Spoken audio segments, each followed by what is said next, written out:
अहो ऐका ना, मस्त ढोकळा केलाय. चना डाळ बेसन असं अजिबात वापरलं नाही तरी ढोकळा बघा काय बहारदार दिसतोय. आणि रंगसंगती तर बघा एकदम जाळीदार स्पॉन्जी रसरशीत हा ढोकळा तयार होतो. नमस्कार, मी मधुरा. मधुराज रेसिपी मराठीमध्ये तुम्हा सर्वांचं खूप खूप खूप मनापासून स्वागत.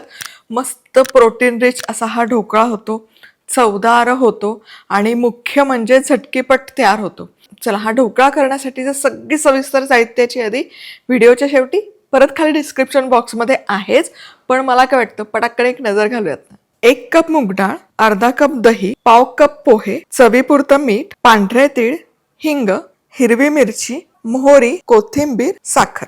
यासोबतच फोडणी करता तेल आणि फ्रूट सॉल्ट आपण वापरणार आहोत. तर सगळ्यात आधी करायचं काय, 1 कप मूग डाळ घ्यायची, यामध्ये पोहे घालूयात. आता भरपूर पाणी घालायचं. आता पोहे आणि डाळ भिजत घालायची. आता डाळीचा कुठलाही पदार्थ आपण करतो ना, मग तो ढोकळा असो, धिरडं असो, इडली असो, हलका ना तो दाटसर होतो, म्हणजे खाताना ठोठरा बसतो, दडदडीत होतो. आता ते टाळण्याकरता म्हणून इथे मी पोह्यांचा वापर केलाय. पोहे घातले की ढोकळा छान मऊशार राहतो आणि दिवसभर जरी ठेवला ना तरी त्याचा मऊपणा तसाच टिकून राहतो. आता हे डाळ आणि पोहे 2 ते 3 वेळा स्वच्छ धुवून घेतले. त्यातलं जे गढूळ पाणी आहे ते काढून घ्यायचं आणि आता पुन्हा ताजं पाणी टाकायचं. डाळ आणि पोहे छान भिजतील इतकं पाणी घाला. आता हे मुरण्याकरता किमान 1 तास तरी बाजूला ठेवायचं. शक्य असेल तर 2-1 तास ठेवा, पण 1 तासात छान ते डाळ फुलून येते आणि पोहे पण फुलतात. आता इथे हे मूग डाळ आणि पोहे 2 तास मी भिजत घातले होते आणि हे बघा डाळ छान फुलली, पोहे पण मस्त फुलून वर आले. यातलं आहे ना, हे जास्तीचं पाणी आहे हे पूर्ण काढून घ्यायचं, म्हणजे ढोकळाचं वाटण करताना पाण्याचा अंदाज छान येतो. एखादी चाळणी घ्यायची, खाली मोठं पातेलं आणि हे असं निथळून घ्यायचं. चला, इथे मूग डाळीतलं पाणी पूर्ण निथळून काढलं. आता हे मिक्सरमध्ये वाटून घ्यायची, पण त्याआधी मिक्सरच्या बेसमध्ये आपण घालतोय लसूण आणि मिरची, म्हणजे ढोकळ्याला चव छान येते आणि वाटलंही छान जातं, हे कण राहत नाही, त्यामुळे असं बेसला घालायचं. आता हे मूग डाळ आणि पोहे. चला, आता यामध्ये अर्धा कप दही घालायचं. हळद आत्ताच घाला, म्हणजे ती छान मिसळली जाते. चवीपुरतं मीठ, झाकण लावायचं आणि आता हे मिक्सरमध्ये छान फिरवून घ्यायचं. आता यामध्ये पाव कप पाणी घालणार आणि जर लागलं तर आणखी यामध्ये पाण्याचा वापर करा. चला, आता हे उरलेलं पाव कप पाणी पण यामध्ये घाल. मिश्रण छान वाटलं गेलंय. आता हे काढायचं आणि बाउलमध्ये काढायचं. चला, आता हे मूग डाळ ढोकळ्याचं मिश्रण तयार आहे. आता तुम्हाला सांगते, ढोकळा वाफवण्यापूर्वी स्टीमर चालू करायचा. त्याच्यामध्ये दणदण पाणी उकळलं गेलं पाहिजे. थंड पाण्यात, कोमट पाण्यात, गरम पाण्यात अजिबात तो ट्रे ठेवायचा नाही. त्यामुळे मी आतमध्ये गॅसमध्ये स्टीमरमध्ये पाणी गरम करायला ठेवलंय. आता लगोलग हे मिक्स करणार. त्या ट्रेमध्ये ते मिक्सर टाकणार. काय होतं ना, जेव्हा आपण यामध्ये फ्रूट सॉल्ट घालतो किंवा आंबवलेला पदार्थ असतो, त्यामधून आहे ना कार्बन डायऑक्साईड वायू निर्माण होतो. तो वायू जेव्हा निर्माण होतो तेव्हा त्याला उष्णता लागते, तसतसे त्यामध्ये बुडबुडे यायला सुरुवात होतात. आता जर त्याला उष्णता नाही लागली, गरम वाफ नाही लागली, तर ते बुडबुडे बसतात. त्यामध्ये गरम हवा गेली तर मग त्याला ती जाळी आहे ती परफेक्ट येतं. त्याकरता तुम्हाला सांगते, गरम गरम उकळत्या पाण्यामध्ये हा ट्रे ठेवायचा. पाणी थंड करायचं, कोमट करायचं, गरम करायचं नाही. आता लगोलग चमचाभर फ्रूट सॉल्ट. आता हे फ्रूट सॉल्ट ॲक्टिवेट करायला थोडंसं अगदी चमचाभर यामध्ये पाणी. बघा, आता हे लगोलग मिसळायचं. आता हा जो फेस तयार झाला ना, हा सेटल होण्यापूर्वीच हे गरम गरम स्टीमरमध्ये गेलं पाहिजे. आपली मधुराज रेसिपीची प्रीमियम क्वालिटीची दणदणीत वजनाची मीडियम साईजची म्हणजेच 22 सेंटीमीटरची ट्रायप्लाय कढई आपण नुकतीच लॉन्च केली आहे. madhurajrecipeclub.com या वेबसाईटवर खरेदी करू शकता किंवा व्हॉट्सअप नंबर दिलाच. आणि तुम्हाला म्हणाले तसं मी इकडे आतमध्ये पाणी गरम करायला ठेवलं होतं. आता यामध्ये अशी एक जाळी किंवा ट्रे ठेवते. त्यामध्ये हा 9 बाय 9 इंचाचा ट्रे, याला मी बटर पेपर लावलाय जेणेकरून ढोकळा नीट निघेल. आता हे मिश्रण बघा, बुडबुडे अजिबात सेटल झालेले नाहीत. आता हे मिश्रण छान पसरवायचं. खाली गरम वाफ येतेच आहे, गरम गरम वाफेमध्येच तो ट्रे ठेवला आणि त्याच्यात हे मिश्रण आता गॅस मोठ्या आचेवर करते, झाकण ठेवायचं आणि 12 ते 14 मिनिटं वाफवायचं.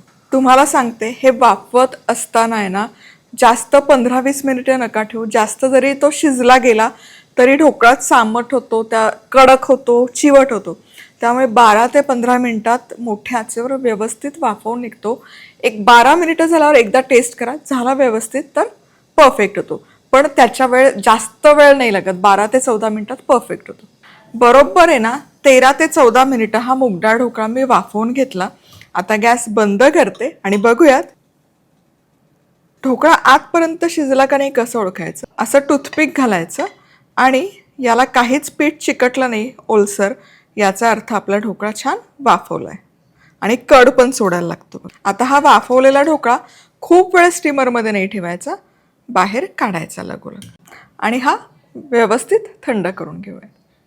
तुम्हाला सांगते, ढोकळा कुठलाही करा पण तो खाल्ल्यानंतर असा छान रसरशीत लागला पाहिजे, आंबट गोड चव लागली पाहिजे.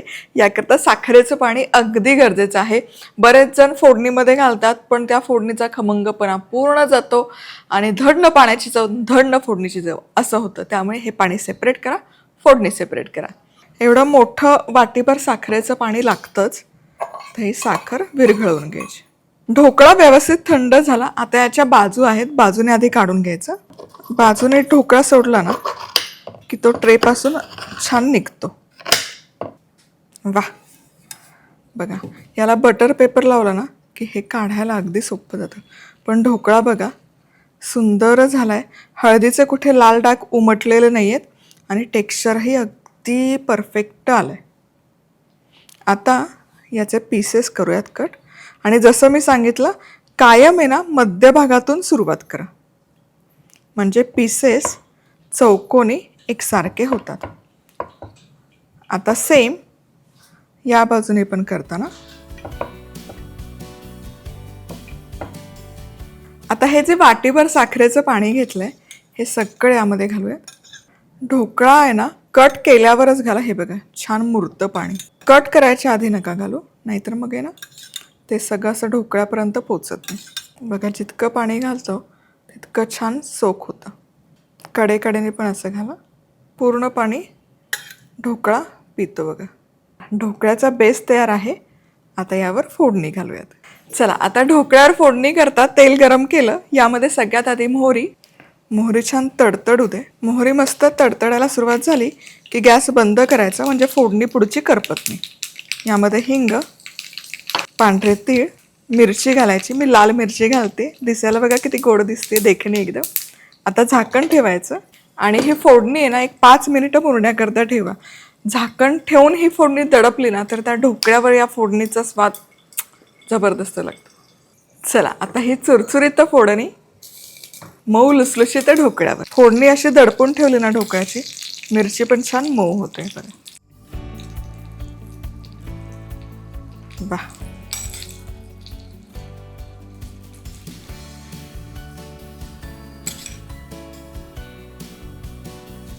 रंगसंगती काय जबरदस्त दिसते या ढोकळ्यावर. आता बारीक चिरलेली कोथिंबीर अर्थातच. असाच ढोकळा काढूयात, बघू निघतोय का. येस, बघा काय सुंदर जाळी आली आहे, रसरशीत झालाय आणि अजिबात वाटत नाही की हा मूगडाळीपासून केलेला ढोकळा. एकदम मऊ आहे. बघा स्पॉन्ज बघा, आहा कुठल्याही बाजूने बघा परफेक्ट स्पॉन्जी झाला. आणि कोण म्हणेल का हा मूगडाळीचा ढोकळा आहे ते. वा वा वा.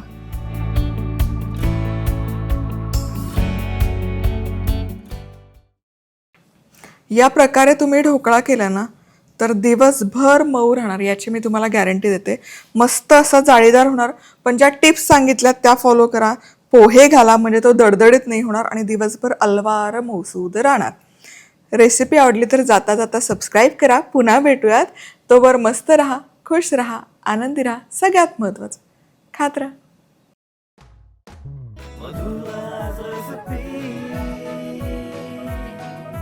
मधुराज रेसिपी, महाराष्ट्राची अस्सल चव.